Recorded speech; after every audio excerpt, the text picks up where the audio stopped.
نحمده ونستعينه ونستغفره ونعوذ بالله من شرور أنفسنا ومن سيئات أعمالنا ومن يهد الله فلا مضل له ومن يضلله فلا هادي له وأشهد أن لا إله إلا الله وحده لا شريك له وأشهد أن محمدا عبده ورسوله فإن خير الحديث كتاب الله وخير الهدي هدي محمد صلى الله عليه وسلم وشر الأمور محدثاتها وكل محدثة بدعة وكل بدعة ضلالة وكل ضلالة في النار أعوذ بالله من الشيطان الرجيم بسم الله الرحمن الرحيم رب اشرح لي صدري ويسر لي أمري واحلل عقدة من لساني يفقهوا قولي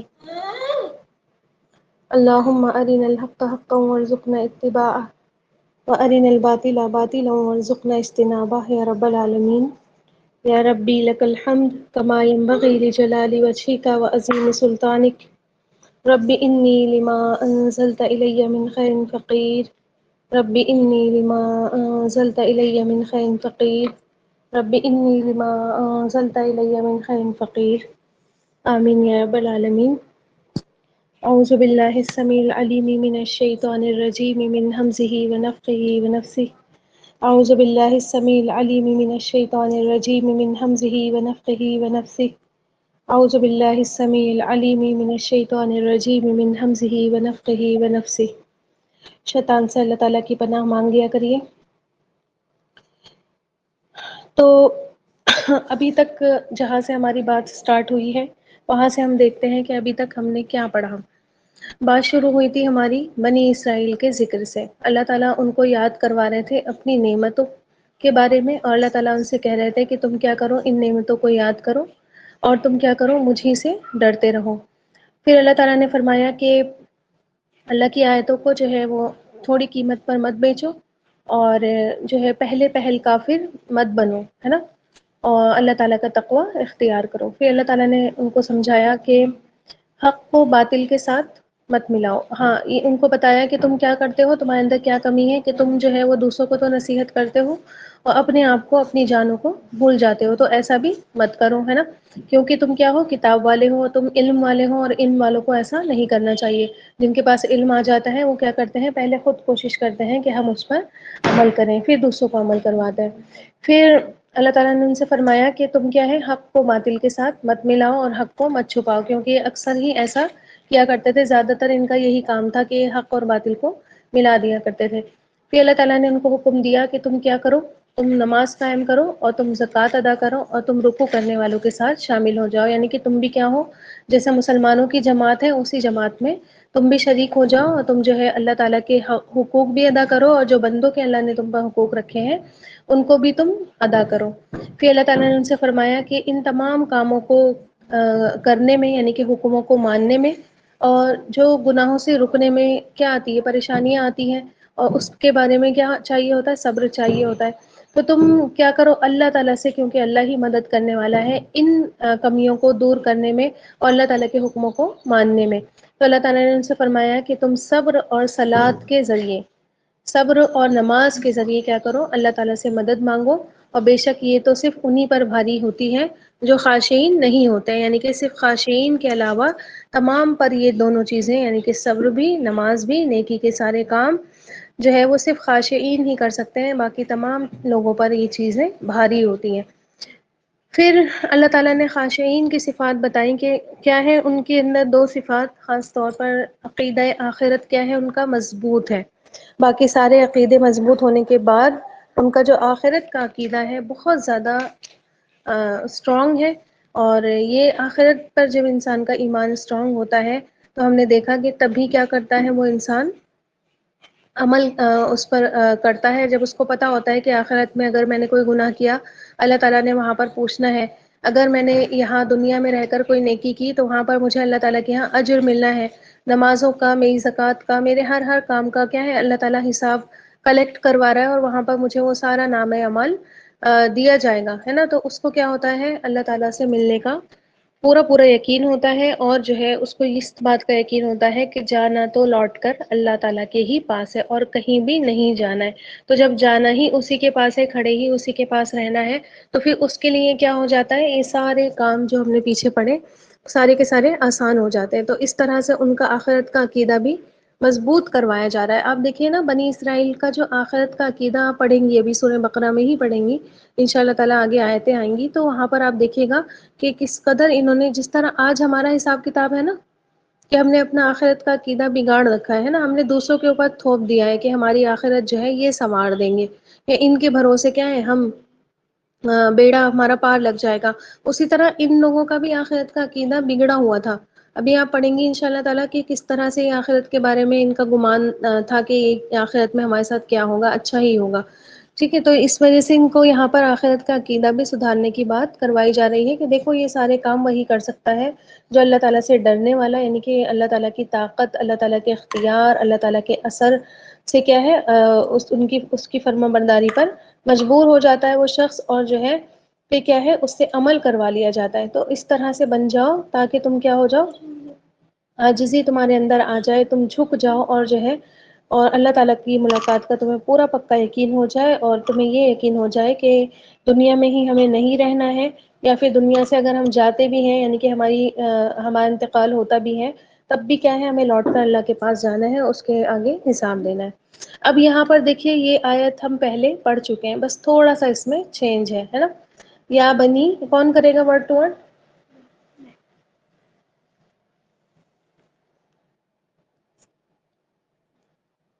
ورڈ ٹو ورڈ کریے۔ آپ سیکھ رہے ہیں کچھ جو آپ ہاتھ اٹھا رہے ہیں؟ میم میں کر لوں؟ جی کر دیجیے۔ اعوذ باللہ من الشیطان الرجیم، بسم اللہ الرحمن الرحیم، یا بنی اسرائیل اذکروا نعمتی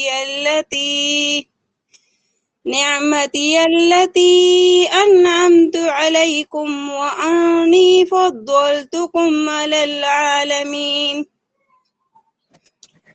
یا اے بنی بیٹو اسرائیل کے، اذکرو یاد کرو، نعمت ہی، یا میری نعمت، یا میری، التی وہ جو، انعام کی، تو میں نے انعام کی، علا پر، تم سب پر، علیکم تم سب پر، اور انی بے شک میں نے، فضلتو فضیلت دی، تم سب کو، علل پر، عالمین جہانوں پر، العالمین تمام جہانوں پر۔ جزاک اللہ۔ ماشاء اللہ، بارک اللہ فیک۔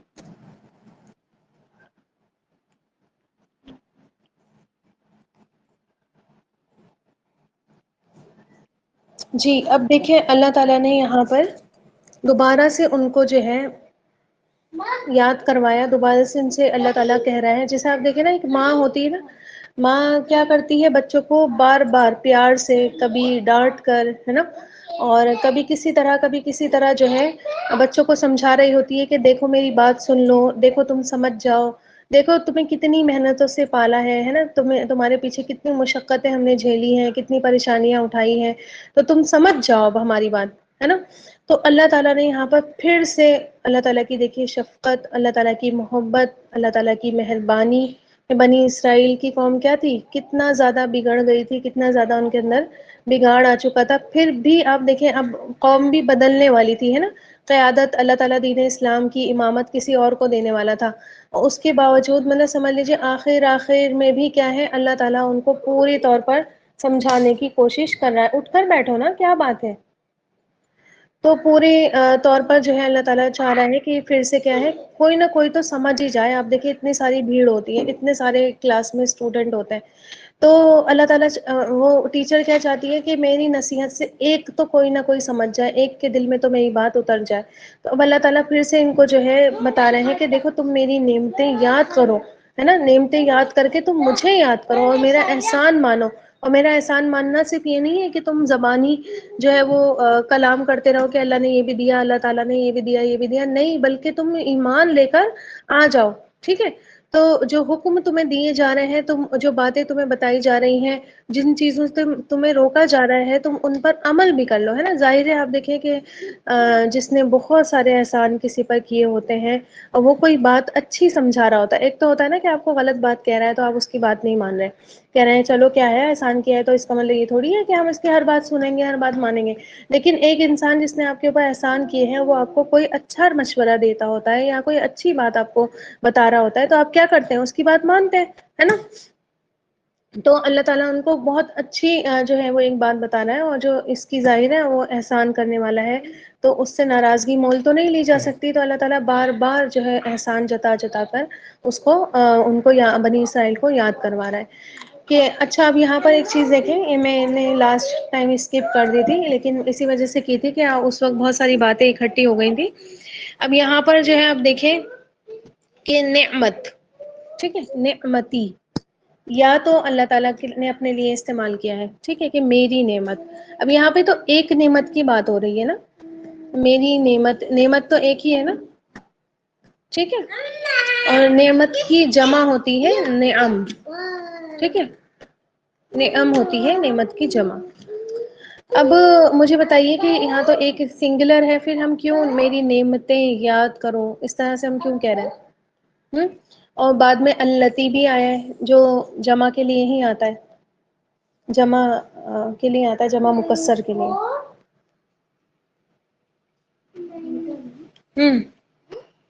بتائیے، کچھ آ رہا ہے دماغ میں؟ دیکھیے تھوڑا سا گرامر کا پوائنٹ ہے، سمجھ لیجئے، کچھ ہوتے ہیں واحد، کچھ ہوتے ہیں جمع، ٹھیک ہے، اور کچھ ہوتے ہیں اس میں جنس، ٹھیک ہے، لکھ دوں؟ دیکھیں اس میں جنس جو ہوتے ہیں،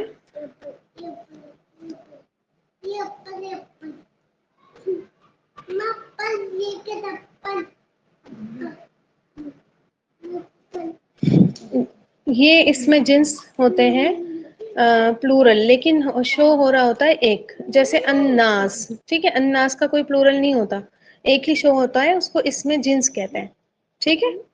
تو یہ نعمت اس میں جنس یہاں پر آئی ہے اور یہاں پر بہت ساری نعمتیں مراد ہے، ایک نعمت نہیں ہے، ٹھیک، اور یہ ساری نعمتیں ہم اس والے آیت میں پڑھ کر آ گئے ہیں، آیت نمبر 40 میں پڑھی ہے نا، جتنی جتنی اللہ تعالیٰ نے ان کو دنیا کی بھی نعمتیں دی ہے نا، دینی نعمتیں بھی ان کو اللہ تعالیٰ نے عطا کی، دوبارہ سے اللہ تعالیٰ ان کو عطا کر رہا ہے، ٹھیک ہے، بہت ساری، آپ دیکھیں ہم نے سورہ مائدہ کا یاد کیا تھا نا، موسیٰ علیہ السلام نے ان کو یاد کیا کروایا تھا کہ اے بنی اسرائیل اذکروا نعمت اللہ علیکم اذ جعل فیکم انبیاء وجعلکم ملوکا، ہے نا، کہ اے بنی اسرائیل تم یاد کرو اللہ کی ان نعمتوں کو جو اللہ تعالیٰ نے تمہیں دی، یعنی کہ تمہارے اندر کیا بنائے؟ نبی بنائے، ہے نا، اور تمہیں بادشاہت دی، سارے انبیاء کس میں، کس قوم میں آئے؟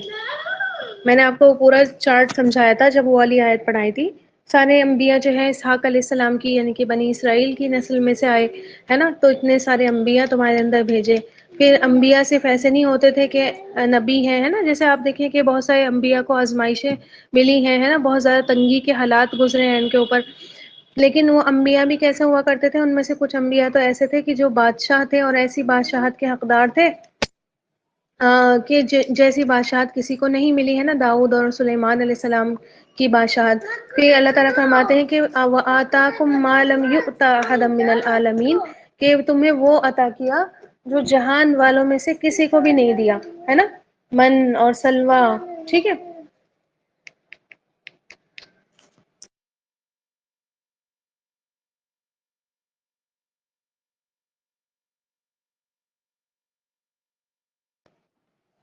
تو اب دیکھیں کہ بادلوں کا سایہ، ہے نا، پانی کے چشمے، اور کون کون سی ایسی نعمتیں نہیں جو ان کو نہیں عطا کی ہوں، سب کچھ ان کو عطا کیا، اور ایسی چیزیں دی جو کسی کو بھی، ٹھیک ہے، کسی کو بھی نہیں عطا کی، ٹھیک۔ آپ دیکھیں اگر داؤد اور سلیمان علیہ السلام کو، تو داؤد علیہ السلام کے ہاتھوں میں آ کر یہ جو لوہا، اور سلیمان علیہ السلام کے لیے تانبے کی نہریں، ہے نا، کس کو ملی؟ آج تک امت مسلمہ کو دیکھ لیجیے آپ کہ امت مسلمہ کو تو ان میں سے کچھ بھی نہیں ملا، جو ان کو ملا ہے امت مسلمہ کو تو کچھ بھی نہیں ملا ہے نا۔ تو اللہ تعالیٰ فرماتے ہیں کہ وہ نعمتیں تمہیں ملی جو کسی قوم کو بھی نہیں ملی ہے نا. اور نعمتیں اگر آپ دیکھیں کہ وہ نعمت ہو جو آپ کے ہی پاس ہو، یونیک ہو، ہے نا، تو اس کی اہمیت اپنے آپ میں بڑھ جاتی ہے. بڑھ جاتی ہے نہیں بڑھ جاتی ہے؟ ٹھیک ہے. آپ کے پاس کوئی ایسی چیز ہو جو آپ کے پورے محلے کے پاس نہیں ہو، تو اس چیز کی قدر آپ کو بڑھ جاتی ہے نہیں بڑھ جاتی ہے؟ ٹھیک، مان لیجیے پورا محلہ ہے اور پورے محلے کے پاس آپ کے پاس صرف کار ہے، ٹھیک ہے، تو پھر ویسے تو کار پوری دنیا میں سینکڑوں ہزاروں لاکھوں کار گھوم رہی ہیں، لیکن اس وقت آپ کے پاس وہ چیز ہے اور کسی کے پاس نہیں ہے اس ایریا میں یا آپ کے خاندان میں، تو اس چیز کی کیا ہے، ویلیو بڑھ جاتی ہے، اور اس چیز کا شکر بھی بڑھ جاتا ہے پھر، ہے نا، اور اس چیز کا حق بھی، پھر اللہ تعالیٰ کا احسان بھی آپ پر بڑھ جاتا ہے اس طرح سے. تو آپ دیکھیں ان کو وہ ملا جو کسی کو بھی نہیں ملا. ٹھیک. پھر آپ دیکھیں کہ جیسے کہ میں نے آپ کو لاسٹ کلاس میں بھی بتایا تھا، اس میں لاسٹ آیت جو ہم نے اس طرح کی ہی پڑھی تھی، اس میں ہی میں نے آپ کو بتایا تھا کہ ملی تو ان کے باپ دادا کو ہے وہ نعمتیں، لیکن ان کو کیوں یاد کرائی جا رہی ہیں؟ تو آپ دیکھیں کہ کوئی چیز باپ دادا کو ملی ہوتی ہے تو ان کا حصہ ان کے بچے بھی ان کو بھی پریویلیج ملتا ہے نا، ان کے بچوں کو بھی کیا ہے. اب دیکھیں کچھ نہیں تو یہی ملتا ہے کہ بھائی ہمارے باپ دادا کے پاس تو یہ تھا، ہمارے باپ دادا کے پاس تو یہ فضیلتیں تھیں، ہمارے باپ دادا کے پاس تو یہ چیزیں ہوا کرتی تھی. کرتے ہیں نا آج بھی لوگ، دیکھیے بہت سارا یہ زمینیں ہوا کرتی تھی، یہ اینٹک سامان ہوا کرتے تھے، ہے نا، تو یہ والی باتیں آج بھی لوگ کرتے ہیں. تو کچھ نہیں بھی ملتا ہے تو کیا ہوتا ہے، انسان پریویلیج اٹھاتا ہے ان کا ذکر کر کے، ان کے ذکر سے فائدہ اٹھاتا ہے. لوگ بھی دیکھیں ایسے لوگوں کو کیا رائل سمجھتے ہیں نا، کہ بھائی رائل فیملی سے بلونگ کرتے ہیں. ٹھیک، تو یہی سب کچھ ان کے ساتھ تھا، اسی لیے ان کو یاد کرایا جا رہا ہے. پھر جو مین پارٹ ہے نا اس آیت میں مین پارٹ، کیونکہ ہم یہ آیت پڑھ چکے ہیں، ٹھیک ہے، بہت ڈیٹیل میں نے آپ کو وہاں پہ ساری نعمتیں سمجھائی تھی. اگر کسی نے نہیں سنا ہے تو وہ آیت نمبر 40 والا نکال کر دوبارہ سے دیکھ لیں کہ کیا ہے اس میں نعمتیں، کیا کیا اللہ تعالیٰ نے وہاں پر عطا کی ہیں. تو جو مین پارٹ ہے اس آیت کا، جو وہاں پر ہم نے نہیں پڑھا، وہ دیکھ لیجئے ابھی. لاسٹ والا آیت کا پارٹ آ رہی بات سمجھ میں؟ دیکھیے، وَأَنِّي، اور بے شک، وَأَنَّا، بے شک، یا میں نے، فضل فضیلت دی، تو میں نے، تم سب کو. ٹھیک ہے، ایسے توڑ توڑ کا ترجمہ کریے. فضل، فضیلت دی، میں ایسے ہی لکھ کر بھیجتی ہوں نا، میں ایسے ہی لکھ کر بھیجا ہے نا، سب نے ایسے ہی یاد کیا ہے نا. فضل، فضیلت دی، تو میں نے، تم سب کو، علی پر، العالمین، جہانوں پر میں نے تم کو کیا دی؟ فضیلت دی. چھوٹا موٹا احسان نہیں کیا ہے نا. اللہ تعالیٰ یہاں پر ہم بتا رہے ہیں کہ یہ سارے احسان جو ہے، یہ کوئی ایسے احسان نہیں تھے جو بہت چھوٹے چھوٹے کسی گنتی میں نہیں آتے ہوں، ہے نا، بلکہ ان کے تمہاری نظر میں نہیں آ رہے ہوں، بلکہ سب سے بڑھ کر تمہیں احسان تمہارے اوپر کیا، اور وہ یہ کہ تم کو تمام جہانوں پر فضیلت دی. ٹھیک ہے. اچھا یہ دیکھیں کہ یہ اسی وقت کی بات تھی. اب ایسا نہیں ہے کہ اس آیت کو بنی اسرائیل لے اور بنی اسرائیل یہ کہیں کہ ہمیں تو اللہ تعالیٰ نے تمہارے قرآن میں ہی کہا ہے کہ اللہ تعالیٰ نے جو ہے وہ ہمیں تمام جہانوں پر فضیلت دی ہے. نہیں، یہ اس وقت جب تک ان سے قیادت نہیں چھینی گئی، جب تک ان سے وہ مرتبہ، وہ منصب نہیں چھینا گیا تھا، اس وقت کی بات چل رہی تھی. اب اس وقت جو ہے امت محمد صلی اللہ علیہ وسلم خیر امت ہے. ٹھیک ہے، بہترین امت اب کون ہے؟ امت محمد ہی ہے. آگے آپ پڑھیں گی انشاءاللہ تعالی، وہاں پہ اور کلیئر ہو جائے گا. تو اب یہاں سے کوئی دلیل نہیں لے سکتا اس بات کی کہ ہم جو ہے وہ بہترین امت ہے، یا بنی اسرائیل یہ کہنے لگے کہ دیکھو تمہارے تو قرآن میں لکھا ہوا یہ ہے کہ ہمیں اللہ تعالیٰ نے تمام جہانوں پر فضیلت دی ہے. ٹھیک ہے، تو ایسا کوئی نہیں کہہ سکتا. تو خیر آپ دیکھیں کہ یہ تمام جہانوں سے کیا مراد ہے یہاں پر؟ اگر تمام جہانوں کو دیکھیں تو تمام جہانوں سے کیا مراد ہے؟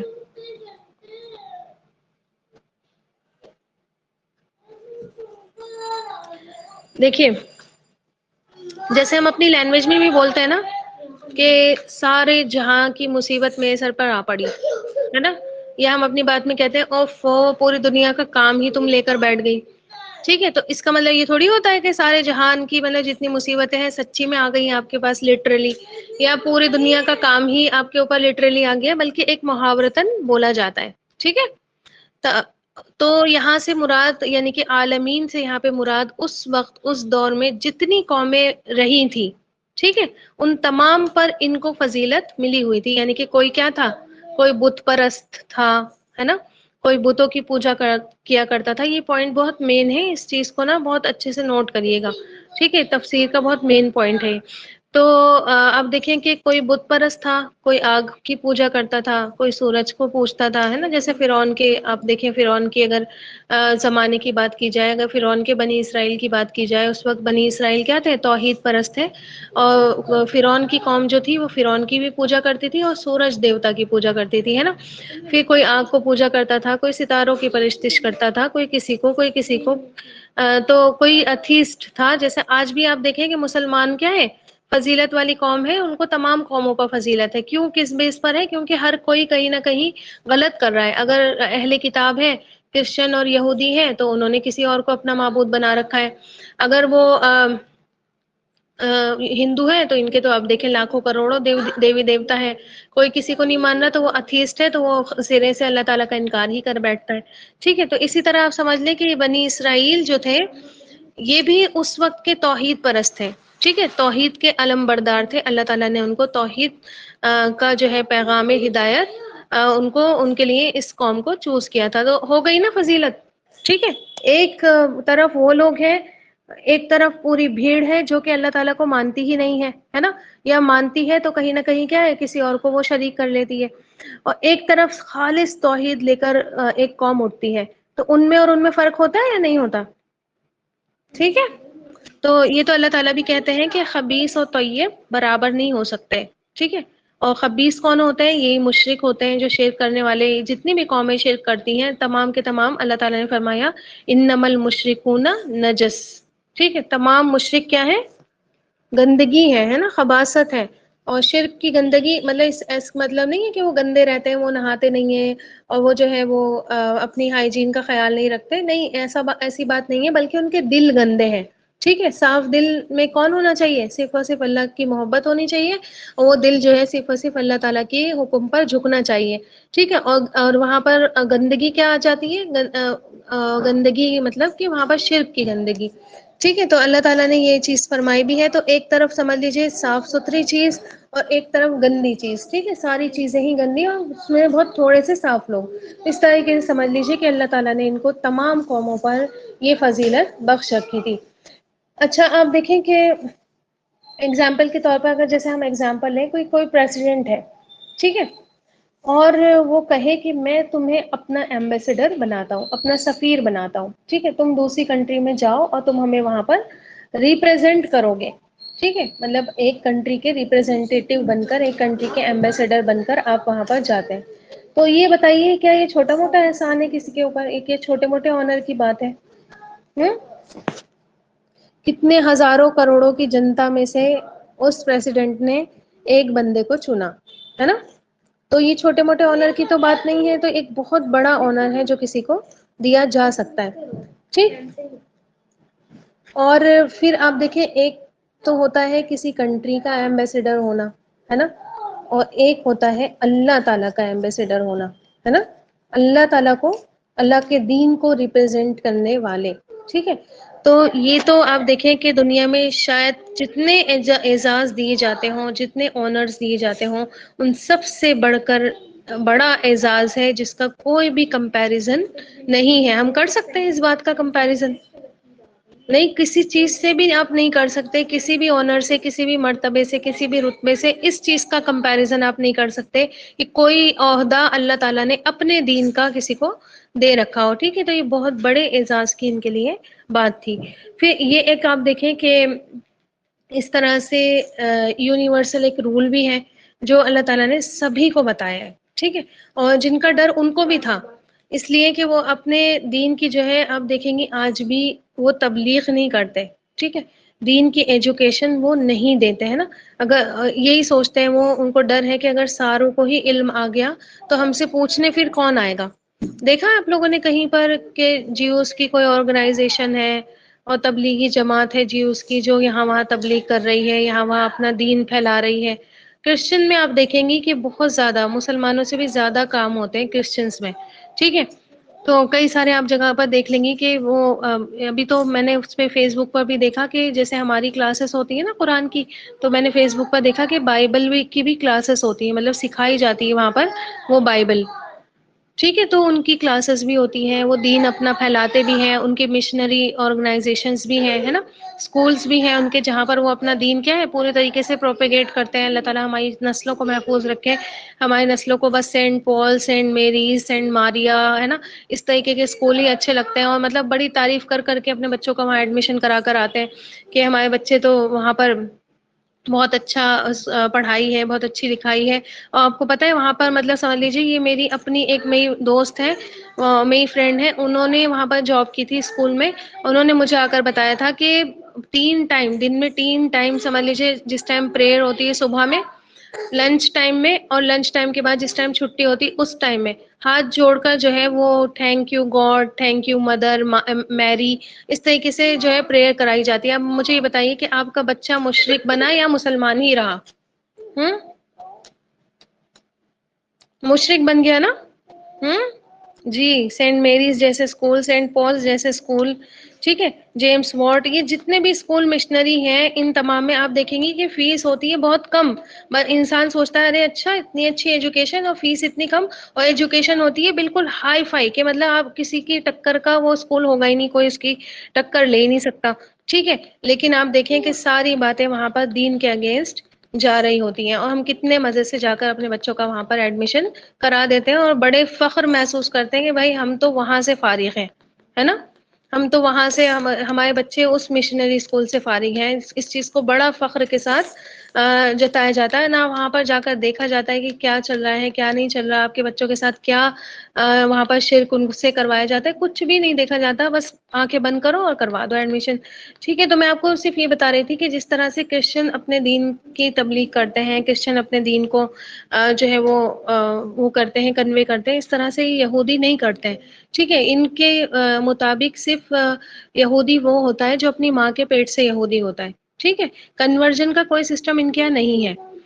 بیپٹزم کرایا جاتا ہے کرسچینٹی میں، مطلب کنورژن کے لیے جو بیپٹزم کرایا جاتا ہے وہ پانی وانی میں ان کو نہا کے بچے کو، اور جو ہے وہ اس کے اوپر کلر وغیرہ لگایا جاتا ہے نا، تو وہ کروایا جاتا ہے کرسچینٹی میں۔ ان کے یہاں نہ تو کوئی کنورٹ ہو سکتا، نہ کوئی اپنے آپ کو یہودی کہہ سکتا ہے، دوسرے ریلیجن سے آ کر کوئی یہ کہے میں اب یہودی بن گیا تو یہ ایکسیپٹ نہیں کرتے ہیں اس کو، ٹھیک ہے، تو ان کو بھی یہ بہت بڑا ڈر تھا، ٹھیک ہے، کہ ایسا نہ ہو کہ ہمیں جو علم ہے، یعنی کہ لوگ ہمارے پاس آتے ہیں اور ہمیں اللہ تعالیٰ نے اس بات پر فضیلت دی ہے کہ علم والے ہیں ہم، اور ہم ہدایت پر ہیں اور ہم توحید پرست ہیں، تو ایسا نہ ہو کہ جو ہے وہ یہ سارے میں پھیل جائے علم اور ہم سے کوئی پوچھے ہی نہیں، ٹھیک ہے، تو وہ چاہتے تھے کہ لوگ جو ہے اس معاملے میں، یعنی کہ دین کے معاملے میں ہم پر ڈیپینڈ رہے، ٹھیک ہے، اگر ہم جو ہے وہ دین پھیلانے لگیں گے تو لوگ کیا ہے ہمارے ہاتھوں سے نکل جائیں گے، ٹھیک ہے، تو وہ یہ نہیں چاہتے تھے کہ سب کو سب کچھ پتا چل جائے، ٹھیک۔ آپ دیکھیں کہ جیسے آج ہمارے یہاں مولوی پروفیشن بن گیا ہے نا، مولانا پروفیشن بن گیا ہے، بن گیا نہیں بن گیا ہے، ٹھیک ہے، تو اب ان لوگوں کو کیا لگتا ہے کہ اگر سارے ہی نکاح پڑھانے لگے، سارے ہی جنازہ پڑھانے لگے، سب ہی کیا ہے امامت کرنا سیکھ جائیں، تو پھر کوئی کسی کو کیوں بلائے گا، ہے نا، پھر ان کی کیا اہمیت رہ جائے گی، ان کی کیا امپورٹنس رہ جائیں گی۔ تو آپ دیکھیں کہ کوئی بھی یہ چیزیں کسی کو بھی سکھانے کو آج تیار نہیں ہے نا، اور ہم نے خود ہی کبھی ہم نے اپنے بچوں کو کبھی غور کیا کہ ان سے جنازے کی نماز آتی ہے پڑھنا یا نہیں پڑھنا؟ جو ہمارا بچہ ہمارے جنازے کی نماز پڑھائے گا، ہے نا، ہمارے جنازے پر کھڑے ہو کر جو ہمارے لیے یہ دعائیں مغفرت کرے گا، اس سے اچھی کوئی اور کر سکتا ہے دعائیں مغفرت؟ نہیں کر سکتا، ہے نا، اور کر بھی دے اگر کوئی تو پھر کیا اس کی وہ مغفرت ہمارے لیے اتنا فائدہ دے گی جتنا ہماری اولاد کی دعائیں مغفرت، دیکھیں نا کہ مغفرت کی دعا اولاد کرتی ہے اپنے والدین کے لیے، اپنے پیرنٹس کے لیے، تو فرشتے جا کر بتاتے ہیں نا، جا کر بتاتے ہیں کہ جو ہے وہ تمہاری اولاد نے تمہارے لیے دعائیں مغفرت کی ہے، ٹھیک ہے، تو اس کے اولاد کے علاوہ اگر کوئی کرتا ہے تو ہو سکتا ہے فائدہ ہو جائے، لیکن اتنا فائدہ نہیں پہنچ سکتا جتنا کہ ایک جو ہے وہ اولاد کا اپنے ماں باپ کے لیے۔ پھر آپ دیکھیں ایک ہوتا ہے کہ مولوی آ کر نکاح پڑھا رہا ہے، اور ایک ہوتا ہے وہ بیٹی کا باپ یا بیٹے کا باپ خود کھڑے ہو کر وہاں نکاح پڑھا رہا ہے نا، تو اور پھر دعا کر رہا ہے وہاں پر، دعا بھی ہوتی ہے نا نکاح کے بعد، تو اب بتائیے کہ وہ دعا اثردار ہوگی اولاد کے بچوں کی، سوری ماں باپ کی جو ہے وہ اپنے بچوں کے حق میں، یا وہ دعا اثر ہوگی جو وہ امام خالی پیسوں کے لیے کر رہا ہے؟ پیسے ہی لینے آتے ہیں نا، جو مولانا ہوتے ہیں وہ پیسے ہی لینے آتے ہیں، ہے نا، اور وہ پیسے ہی لے کر پیسوں کے لیے ہی تو وہ نکاح پڑھا رہے ہوتے ہیں، فری میں تھوڑی کوئی پڑھا کر جاتا ہے نکاح، پیسے دیے جاتے ہیں ان کو، ٹھیک ہے، تو وہ تو پیسوں کے لیے وہ کام کر رہا ہے، لیکن ایک باپ کیا کرے گا، وہ دل سے کام کرے گا نا، دل سے اپنے بچوں کو دعا دے گا، دل سے اپنی بچی کو دعا دے گا کہ تو ہم نے اپنے بچوں کو اس لائق بنایا کہ ہم جو ہے وہ ہمارے بچے کھڑے ہو کر کل کو ہم اللہ کے یہاں چلے جاتے ہیں تو ہمارے بچے کھڑے ہو کر ہمارا جنازہ پڑھائیں، یا ہم نے اپنے بچوں کو اس لائق بنایا کہ کل کو ان کے بچے ہوں تو یہ اپنے بچوں کا کیا کریں، نکاح پڑھائیں، یا ہم نے اپنے بچوں کو اس لائق بنایا کہ کل کو ہم کسی ایسی جگہ چلے جائیں جہاں پر نماز وغیرہ کا ہمیں کوئی انتظام نہ ہو تو ہمارے بچے کھڑے ہو کر امامت کرا لیں، ٹھیک ہے، تو یہ اس طرح سے کیا کیا گیا ہے، یہ مولوی پروفیشن جو بنایا گیا ہے، یعنی کہ ایک مولوی کیا ہو گئی، ایک جاب ہو گئی ہے نا، اور یہ امامت کرنا ایک جاب ہو گئی، بس یہ لوگ کریں ہم کیوں کریں، ہے نا، ہم کیا ہم اپنے کام کریں گے، ہم اپنی جاب کریں گے، ہم اپنا بزنس کریں گے، اور یہ کام کریں، ٹھیک ہے، تو سیم یہ ساری چیزیں ہمارے اندر بھی ہوئی، ٹھیک ہے، اب دیکھیں وہ بات الگ ہے کہ جو اسکالرس ہوتے ہیں، جو علماء ہوتے ہیں، ان کو بہت ڈیپ نالج ہوتی ہے نا، ہر مسئلے کا ان کے پاس فتویٰ ہوتا ہے، علم ہوتا ہے، ان کا کوئی مقابلہ نہیں کر سکتا، ٹھیک ہے، کوئی کمپیریزن ان کا نہیں ہوتا ہے نا، بیسک نالج لیکن سب کے پاس ہونی چاہیے، ٹھیک ہے، قرآن کا ترجمہ سب کو آنا چاہیے، بیسک نالج سب کو ہونی چاہیے، جنازہ پڑھانا سب کو آنا چاہیے، ٹھیک ہے، نکاح پڑھانا ہر کسی کو آنا چاہیے، تاکہ یہ جو ہمارے اپنے پرسنل کام ہے نا، تو وہ تو ہم خود کر سکیں، اس کے لیے تو ہم محتاج نہیں ہوں، آج دیکھیں اللہ اکبر، ایک تو غلط کام، ٹھیک ہے، ایک قبرستان میں بیٹھ کر قرآن پڑھوانا، ٹھیک ہے، یہ تو اللہ کے نبی صلی اللہ علیہ وسلم نے منع فرمایا اس کے، قبرستان میں نمازیں بھی نہیں پڑھی جائے اور قرآن کی تلاوت بھی نہیں کی جائے، ٹھیک ہے، تو ایک تو غلط کام، حدیث سے اگینسٹ کام، پھر اوپر سے اس کام کے لیے بھی وہ کام خود نہیں کیا جا رہا ہے کہ مطلب انسان خود جا کے قبر پہ بیٹھا ہے اور خود وہ پڑھ رہا ہے، بلکہ اس نے کیا کیا، 1000 روپے 2000 روپے میں ایک مولوی اپوائنٹ کیا، اور مولوی اپوائنٹ کر کے کیا کیا، اس سے کہہ دیا کہ تم 40 دن اس قبر پہ یہ پڑھ لو اور ہم تمہیں اتنے پیسے دے دیں گے، اب وہ پڑھ رہا ہے، اب وہ نہیں پڑھ رہا ہے، اور وہ کیا کر رہا ہے، وہاں پہ جا بھی رہا ہے نہیں جا رہا، کسی کو کوئی نہیں پڑی، ہم نے تو بھائی دے دیے پیسے، اب یہ مولوی جانے اس کا ایمان جانے، کرے گا تو اس کو ثواب مل جائے گا، نہیں کرے گا تو اس کو گناہ مل جائے گا، ہے نا، تو آپ دیکھیں کہ کس قدر مطلب ہمیں اپنے ہی ماں باپ کی پڑی نہیں ہے، اور کل کو ہم اپنے بچوں کو کے لیے یہ ایکسپیکٹ کرتے ہیں کہ جب ہم مریں گے نا تو یہ ہمارے بچے آ کر ہمارے لیے مغفرت کی وہاں پر دعائیں کریں گے، ٹھیک ہے، کیسے ہم یہ ایکسپیکٹ کر سکتے ہیں، جی غسل بھی کرانا سب کو آنا چاہیے، جنازے کو کفن دینا سب کو آنا چاہیے، تاکہ آپ وہاں چلیے کسی کو آپ نے بلا بھی لیا کہ انسان اکیلے نہیں کر سکتا وہ کام، تو آپ نے کسی کو بلا بھی لیا تو ایٹ لیسٹ وہاں کھڑے ہو کر آپ دیکھیں تو صحیح کہ وہ صحیح بھی کر رہا ہے، وہ غلط کر رہا ہے، اس نے سنت کے مطابق غسل دیا یا سنت کے مطابق کفن پہنایا، یا وہ اور کیا خرافاتیں بھی ہوتی رہتی ہیں نا، عہد نامے رکھے جاتے ہیں، گنڈے پہنائے جاتے ہیں، ٹھیک ہے، تو یہ سارے کام کرے جاتے ہیں، تو ایٹ لیسٹ یہ پتا ہونا چاہیے آپ کو کہ یہ جو ہے وہ صحیح کام ہو رہا ہے یہاں پر یا غلط کام ہو رہا ہے، جی ٹھیک ہے، تو یہ سب چیزیں بیسکس آنی چاہیے، ہاں وہ الگ بات ہے کہ بڑے بڑے کام ان مولوی کے ہی ہوتے ہیں، فتوے دینا اور جو ہے وہ ڈیپ نالج دین کی انہیں کو ہوتی ہے، لیکن جو بیسک کام ہے، جو ہمارے پرسنل کام ہے، جن کو ہم کریں گے تو زیادہ اس کا ثواب ملے گا، تو وہ کام سب کو آنے چاہیے، ٹھیک ہے، آپ دیکھیں کسی کے یہاں یہ ساری خرافات ہیں نا کہ تیجا ہو رہا ہے، برسی ہو رہی ہے، 40واں ہو رہا ہے، یہ ہو رہا ہے، وہ ہو رہا ہے، انہوں نے کیا کرا، محلے میں سپارے بٹوا دیے، اب کسی نے وہ سپارے پڑھے کسی نے نہیں پڑھے، اب مجھے یہ بتائیے اس مردے کو ثواب پہنچ رہا ہے یا گناہ پہنچ رہا ہے، کسی نے غلط طریقے سے پڑھ لی، کتنا قرآن غلط پڑھا، کتنی غلطیاں ہوتی ہیں نا قرآن میں، اب انسان کے اپنے لیے تو معافی ہے، ٹھیک ہے، اب وہ مردہ اٹھ کر معافی کیسے مانگے گا اللہ تعالیٰ سے کہ اللہ تعالیٰ انہوں نے غلط پڑھ دیا تو مجھے معاف کر دے، ہم اگر کچھ غلط پڑھ رہے ہیں، ہے نا، تو ہم کیا ہے اپنے لیے معافی مانگ سکتے ہیں وہاں پر کہ اللہ تعالیٰ ہمیں معاف کر دے، ہم سے غلطیاں ہو گئی اس میں، ٹھیک ہے، تو آپ دیکھیں کہ اب وہ پارا پڑھا نہیں گیا اور پورا قرآن کیا ہو گیا، بخش گیا، اب انسان کہہ رہا ہے چلو ہم ایک دن کے بعد پڑھ دیں گے، دوسرے دن کے بعد پڑھ دیں گے، تو یہ کیا چیٹنگ بازی اللہ تعالیٰ کے ساتھ، ٹھیک ہے، تو یہ ساری چیزیں جو ہے انسان کو خود کرنی آنی چاہیے، اولادوں کو قرآن نہیں سکھائیں گے اور پھر یہ ایکسپیکٹیشن کریں گے کہ جب ہم مریں گے تو ہمارے سرہانے بیٹھ کے قرآن پڑھایا جائے گا، کیسے کوئی پڑھ لے گا جب اپنے گھر والے قرآن نہیں پڑھتے ہوتے ہیں تو دوسرا بندہ نہیں پڑھتا ہے، ٹھیک ہے، جب وہ دیکھیے ایک چیز ہوتی ہے، جب انسان کے گھر والے وہ کام کر رہے ہوتے ہیں نا تو وہ بھی بیٹھ جاتا ہے کہ چلو یہ لوگ کر رہے ہیں، یہ رو رہے ہیں، ہے نا، اور یہ جو ہے تسبیح پڑھ رہے ہیں یا کچھ بھی کر رہے ہیں تو ہم بھی کر لیتے ہیں، حالانکہ غلط ہے، لیکن آپ دیکھیں افیکٹ تو یہی جاتا ہے نا، ٹھیک ہے، یہ ہمارے گھر میں تو میں نے اپنے بچوں کے منہ سے یہ والی بات سنی کہ بچے کہتے ہوتے ہیں کہ ہم ممی قرآن خوانی میں جاتے ہیں تو وہاں پہ 2-2 3-3 پیج چھوڑ چھوڑ کے پڑھ رہے ہوتے ہیں. اب مجھے بتائیے کہ یہ ایک تو بید بھی کروائی ہے آپ نے بچوں سے، ٹھیک ہے، ظاہر ہے ان بچوں کو 10 بچے ہوتے ہیں یا وہ 8 بچے ہوتے ہیں یا وہ 9 بچے جاتے ہیں تو ان کو 3 پارے، ایک ایک کو 3 پارے ملتے ہیں. 3 پارے، آدھا پارا بچہ جو گھر میں نہیں پڑھنا چاہتا وہ وہاں 3 پارے جا کر کیسے پڑھے گا؟ ٹھیک ہے، اتنی بڑی آپ ان سے مطلب ظلم کر رہے ہیں ایک تو بچوں پر.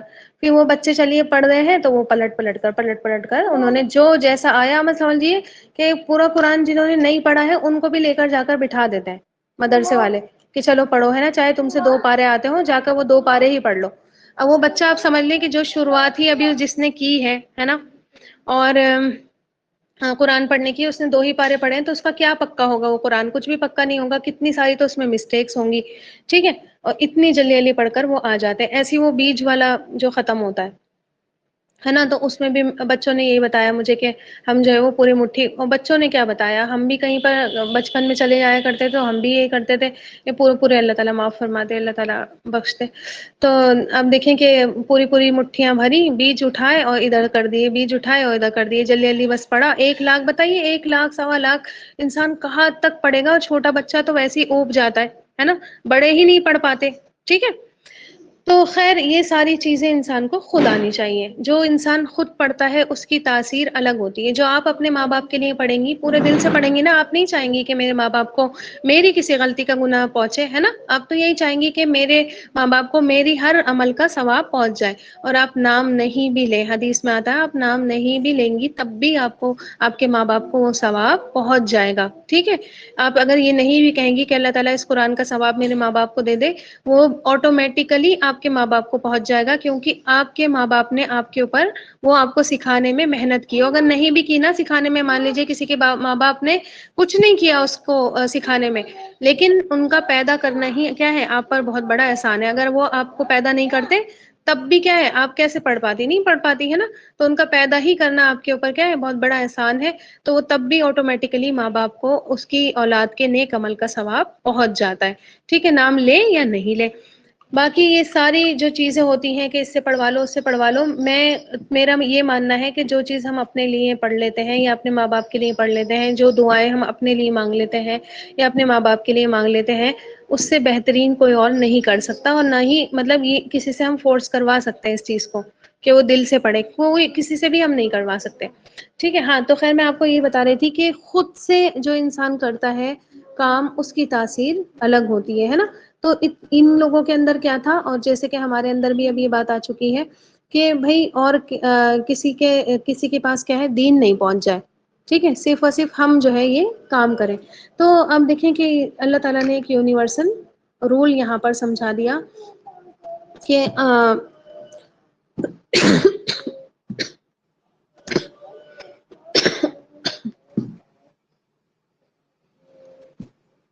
کہ جب انسان علم کو چھپاتا ہے نا، حق کو ظاہر نہیں کرتا، حق کو گڈ مٹ کر کے بتاتا ہے، تو اللہ تعالیٰ اس قوم کو ہی بدل دیتے ہیں نا، اور دوسری قوم لے کر آتے ہیں جو کیا کرتی ہے حق کے علمبردار بن کر اٹھتی ہے اور حق کو کیا کرتی ہے دوسروں تک پہنچانے والی بن جاتی ہے. دین کا نام یہ نہیں ہے کہ دین جو ہے وہ گھروں میں سمٹ کر رہے یا کسی ایک خاص کمیونٹی میں سمٹ کر رہے یا یہ پروفیشن بن جائے، ہے نا، کہ بس یہی لوگ دین سیکھیں اور کوئی نہیں سیکھیں. غریب کے بچے بھائی حافظ بنے، ہمیں امیروں کے بچوں کو کیا ضرورت پڑی ہے حافظ بننے کی؟ غریب کے بچے بنے عالم، غریب کے بچے کریں امامت، اور امیروں کے بچوں کو کیا ضرورت پڑی ہے امامت کرنے کی؟ ٹھیک ہے، اور آپ کو پتا ہونا چاہیے کہ آپ صلی اللہ علیہ وسلم کے بعد خلیفہ کیا ہوتا تھا؟ امام ہوتا تھا، ہے نا. خلیفہ کو کتنے کام رہتے ہوں گے سوچئے ذرا، کتنی ٹینشن رہتی ہوگی، کتنے کام رہتے ہوں گے، لیکن امامت اسی کے ذمے تھی کہ امام وہی بنے گا، ہے نا. امام کوئی اور نہیں بنے گا، امامت کوئی اور نہیں کرے گا، امامت کا پروفیشن کسی کو نہیں دیا جائے گا، بلکہ جو خلیفہ رہے گا وہی امامت. تو یہ آپ صلی اللہ علیہ وسلم کی سنت بھی تھی کہ آپ صلی اللہ علیہ وسلم نے جب آپ صلی اللہ علیہ وسلم کو نبی بنایا گیا اور نمازیں فرض کی گئی، نمازیں کس نے پڑھائی بتائیے؟ کہیں ایک بار آپ کو ملتا ہے کہ آپ صلی اللہ علیہ وسلم نے یہ کہا ہو کہ آج میں بزی ہوں تم نماز پڑھاؤ؟ کون پڑھ؟ جب کہ آپ صلی اللہ علیہ وسلم کے کتنے کام رہتے تھے، ہے نا. جگہ جگہ جا کر ملنا، لوگوں جو لوگ آ رہے ہیں ان سے بات چیت کرنا، پھر قرآن کی وحی آ رہی ہے تو اس کو آپ صلی اللہ علیہ وسلم پتہ ہے نا کتنے پریشان ہو جاتے تھے آپ صلی اللہ علیہ وسلم جلدی جلدی یاد کرنے کے لیے اور امت کو پہنچانے کے لیے، کہ اللہ تعالیٰ ٹوک دیتے ہیں، اللہ تعالیٰ قرآن میں آپ صلی اللہ علیہ وسلم کو منع کرتے ہیں، آپ صلی اللہ علیہ وسلم جلدی جلدی مت کریے، ہم ہی آپ کو تک پہنچا رہے ہیں اور ہمیں ہی کیا ہے، ہم ہی اس کو یاد بھی کروا دیں گے اور ایسا یاد کروائیں گے کہ آپ نہیں بھولیں گے، ہے نا۔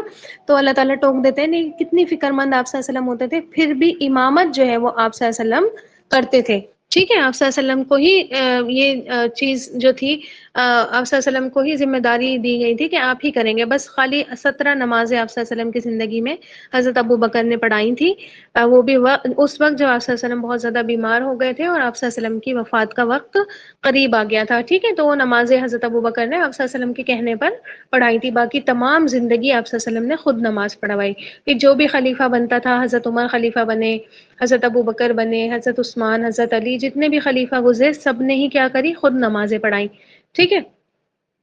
تو یہ چیز اللہ تعالیٰ نے سمجھائی کہ دین جو ہے ایک طرف سمٹنے کا نام نہیں ہے، اگر اللہ تعالیٰ فضیلت دیتا ہے کسی کو کسی پر تو وہ اسے اس لیے نہیں دیتا کہ وہ فضیلت اپنے پاس لے کر بیٹھا رہے انسان، بلکہ اس سے کیا کرے، دوسروں کو بھی فائدہ پہنچانے والا بنے۔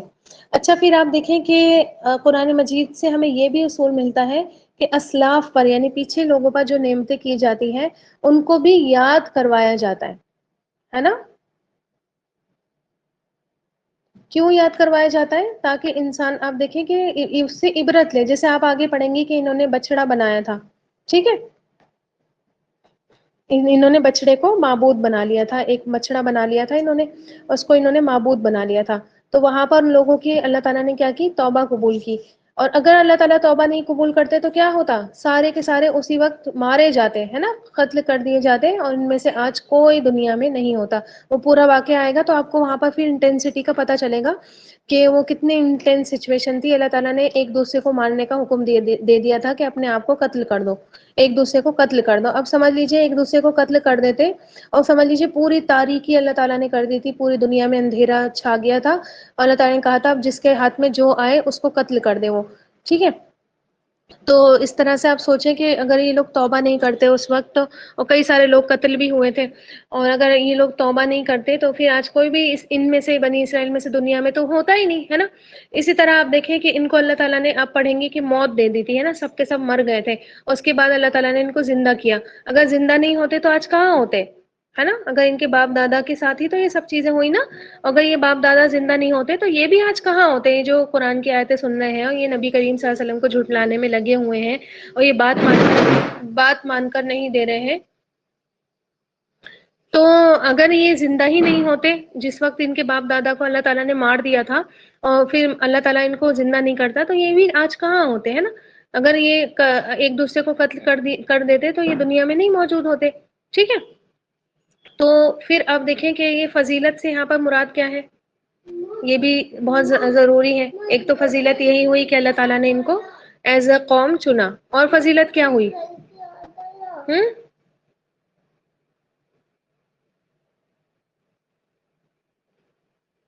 پیچھے جو ہم نے وہ آیت پڑھی تھی وہاں پہ میں نے بتایا تھا کہ سب سے بڑی نعمت کون سی نعمت ہوتی ہے،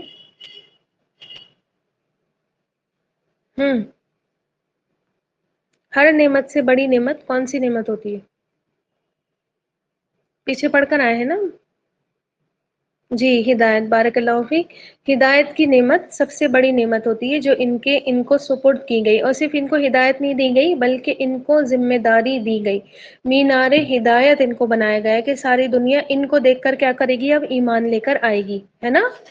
اس نور اسلام سے ان کو کیا کیا گیا، ان کے ذریعے دنیا میں اجالا کروایا گیا، ٹھیک ہے۔ کیونکہ آپ دیکھیں کہ انسان کو جو عزت ملتی ہے، جو انسان کو شرف ملتا ہے وہ کسی نہ کسی ذمہ داری کے ساتھ ہی ملتا ہے نا، ایسا تھوڑی ہے کہ آپ کو پوسٹ دے دی جائے اور اس پوسٹ پہ آپ کیا ہے مزے کریں جا کے کرسی پر آرام سے اے سی میں بیٹھ کر اور آ جائے، کوئی کام نہ کرے، کوئی دھندا، ایسی جاب کسی نے کری ہے آج تک، کسی کو بھی نہیں ملتی۔ ہر عزت، ہر شرف، کوئی پریزیڈنٹ بنتا ہے، کوئی پرائم منسٹر بنتا ہے، کوئی جو ہے وہ چیف منسٹر بنتا ہے، کوئی ایم ایل اے بنتا ہے، کوئی ایم پی بنتا ہے، ان کو جو عزت، جو آنر، جو شرف ملتا ہے اس کے ساتھ ساتھ ان کے اوپر کیا آ جاتی ہیں، ذمہ داریاں بھی آ جاتی ہیں، اور نعمت ہوتی ہے اتنی ہی بڑی کیا ہو جاتی ہے؟ ذمہ داری ہوتی ہے. جب انسان اس ذمہ داری کا پاس نبھاتا ہے، اس ذمہ داری کو اچھے سے پورا کرتا ہے، تو اس کی عزت میں کیا ہو جاتا ہے؟ اضافہ ہو جاتا ہے. ہر جگہ آپ دیکھیں گی کوئی پوسٹ ملتی ہے اور انسان جو ہے وہ اچھے سے اس پوسٹ پر چلتا رہتا ہے، تو اس کا کیا ہوتا ہے؟ پروموشن ہوتا ہے نہیں ہوتا ہے؟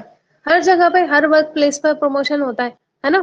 اگر کوئی سمجھ لیجئے کہ کوئی کلرک تھا، اس نے اچھے سے کام کیا تو اس کو سوری کوئی پیون تھا، اس نے اچھے سے کام کیا، اس کو کلرک بنا دیا جاتا ہے. کلرک تھا، اس نے اچھے سے کام کیا تو اس کو کوئی اور جاب دے دی جاتی ہے نا، سیکریٹری بنا دیا جاتا ہے. ایسے ایسے کر کے کیا بن جاتا ہے انسان؟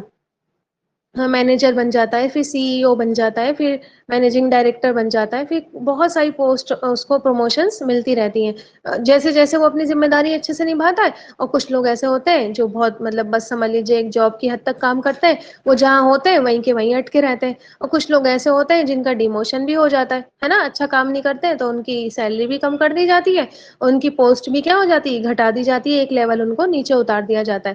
تو جب انسان اپنی ذمہ داری اچھے سے نبھاتا ہے تو اس کی عزت میں اضافہ ہوتا چلا جاتا ہے.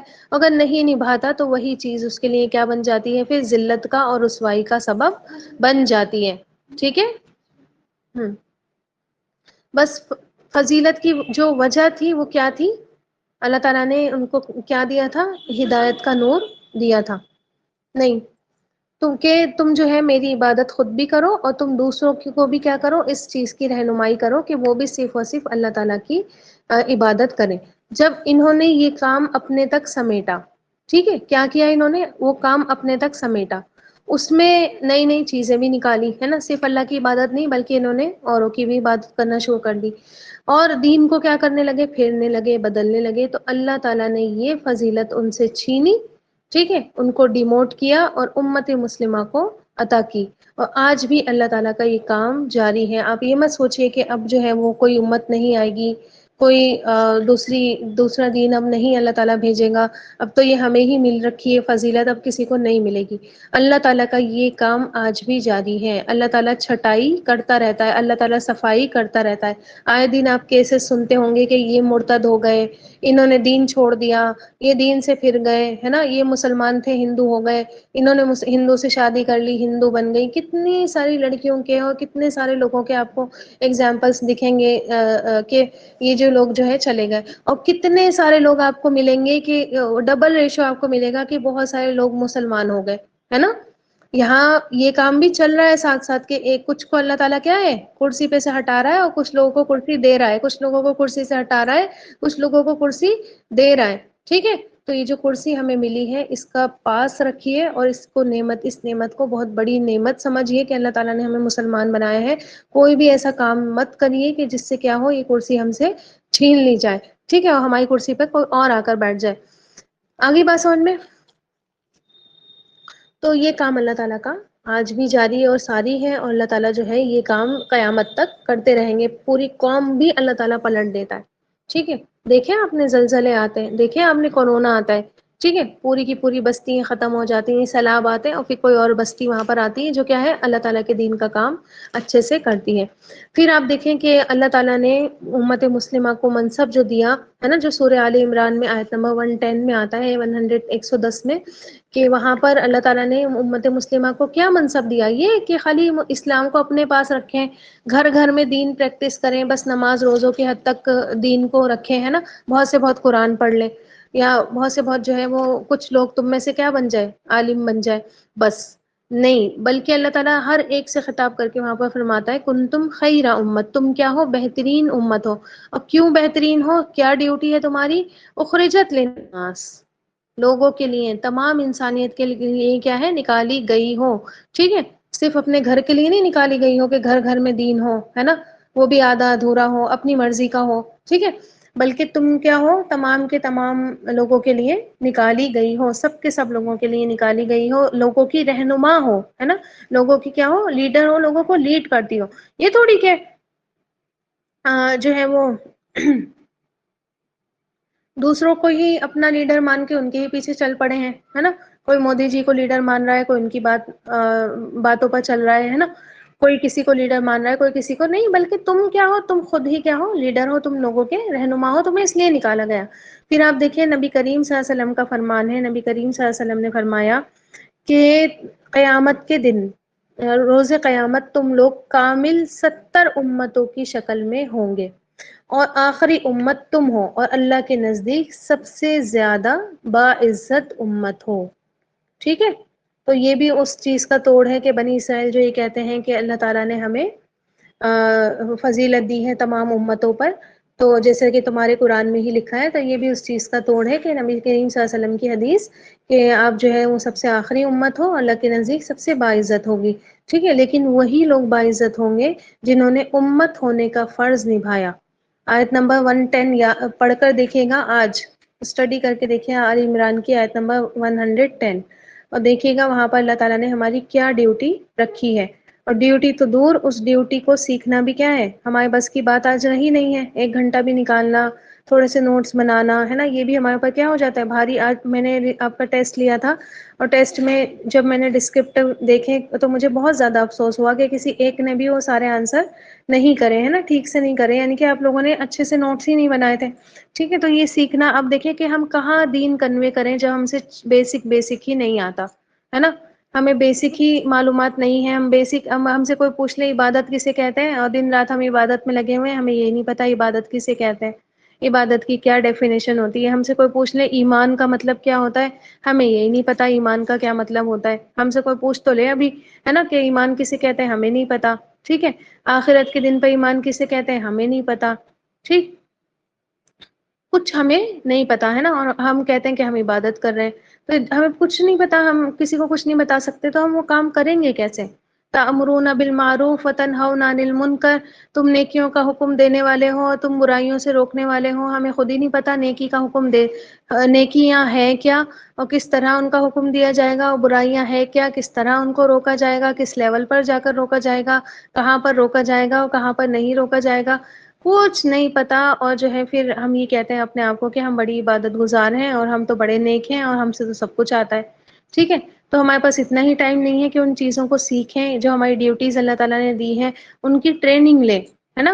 ہر جگہ آپ دیکھیں، ہر کام جب آپ کے سپورٹ کیا جاتا ہے، کوئی آپ کی جاب لگتی ہے تو کوئی نہ کوئی ٹریننگ پیریڈ ہوتا ہے یا نہیں ہوتا ہے. ایون آپ دیکھیں کہ اب تو وہ والا حساب ہو گیا ہے کہ ہر مہینے 2 دن 3 دن امپلائیز کی ٹریننگ کے رکھے جاتے ہیں ہے نا. اسکول میں بھی ایک دن کیا ہوتا ہے ٹیچرس کی ٹریننگ کا ہوتا ہے کہ اب ٹیچرس کو کوئی نئی ٹیکنیک سکھائے ہے نا. امپلائیز کے نیا اگر کچھ آیا ہے یا کمپیوٹر میں کچھ نیا فیچر ایڈ ہوا ہے تو اس کے بارے میں ٹرین کیا جائے. اور اگر کوئی نیا امپلائی آیا ہے تو اس کے 2-3 مہینے تو انٹرن ہی ہوتے ہیں نا، 2-3 مہینے اس کو انٹرن کرنا پڑتا ہے کہ تاکہ وہ اچھے سے کام سیکھ لے. ٹھیک ہے، اور پورے دل لگا کر وہ کام سیکھتا ہے. جب اس کو دیکھا جاتا ہے کہ اس سے پورا کام آ گیا تب اس کو وہ چیز اس کے حوالے کری جاتی ہے. ٹھیک، اب ہمیں پراپرلی ہمیں یہی نہیں پتا کہ ہماری ڈیوٹی کیا ہے.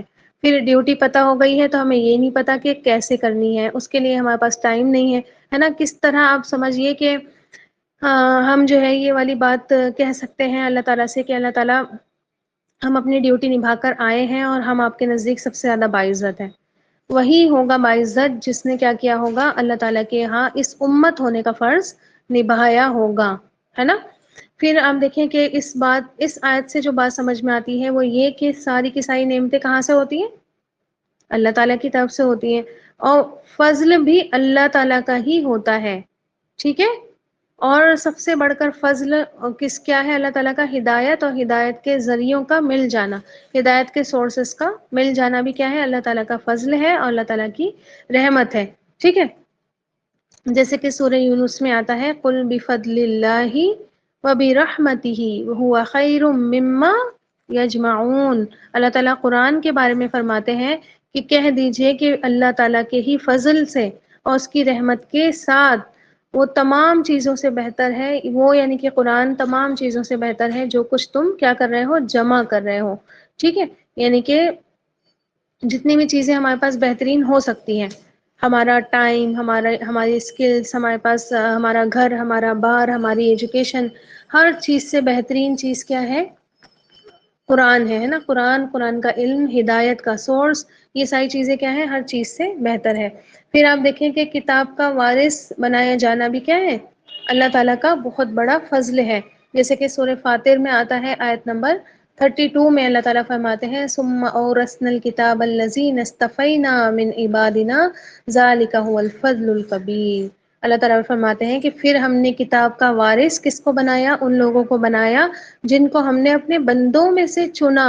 آپ چنے ہوئے لوگ ہیں، ہے نا. اس چیز کو معمولی مت سمجھیے، اس قرآن کو معمولی مت سمجھیے. اللہ تعالیٰ فرماتے ہیں کتاب کا وارث اللہ تعالیٰ ان بندوں کو بناتا ہے جن کو وہ خود سلیکٹ کرتا ہے. ٹھیک ہے. آپ دیکھیں ایک ہوتا ہے کہ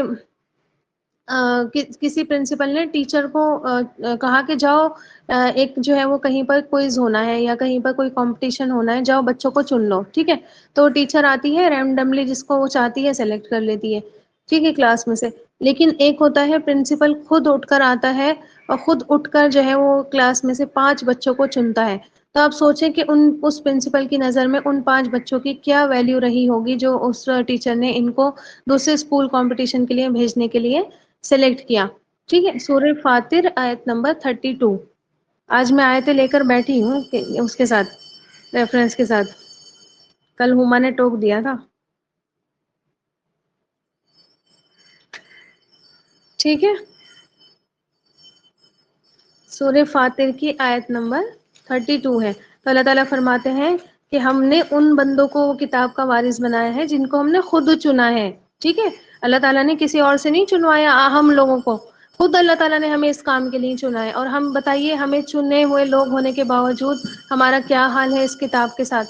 یہ سیکھ الحمدللہ سیکھ تو رہے ہیں، یہ بھی بہت بڑی بات ہے کہ آپ 1 گھنٹہ دے دیتے ہیں. میں آپ کو وہ نہیں کر رہی، آپ کے حوصلے کم نہیں کر رہی، لیکن آپ دیکھیں نا ہر چیز کا حق ہوتا ہے نا کہ ادا کر دیں. حق تو نہیں ادا کر سکتے کہ جان بھی دے دیں تو حق ادا نہ ہوا، ہے نا. یلماز یہ بچوں والی چیزیں کھاؤ گے تم شرم نہیں آئے گی؟ جاؤ یہاں سے. تو آپ دیکھیں کہ حق تو ہم نہیں ادا کر سکتے لیکن کوشش تو کر سکتے ہیں نا اس چیز کے لیے کہ ہم کیا کریں. جتنی بھی چیز ہم سیکھ رہے ہیں ایٹ لیسٹ اس کے بارے میں ہم اچھے سے سیکھ جائیں. اسی لیے آپ کو اتنا ڈیٹیل میں بتاتی ہوں کہ میری 15 باتوں میں سے کم 5 تو آپ یاد رکھیں نا، مین والی ہے نا. تو اس لیے آپ کو اتنے ایک آیت پر ہی فوکس کر رہی ہوتی ہوں کہ ایک آیت آپ اچھے سے سیکھ لیں، ایک آیت کے بارے میں آپ کو اچھے سے پتہ چل جائے، ہے نا. اس میں سے 5 چیزیں تو آپ نوٹ کر ہی لیں. ٹھیک ہے. تو کچھ تو کریے نا. آپ چنے ہوئے لوگ ہیں، آپ چھوٹی موٹی قوم نہیں ہے نا. یہ آپ چاہے آج کتنے 11 بچے ہیں کلاس میں، اپنے آپ کو کمتر مت سمجھیے کسی سے.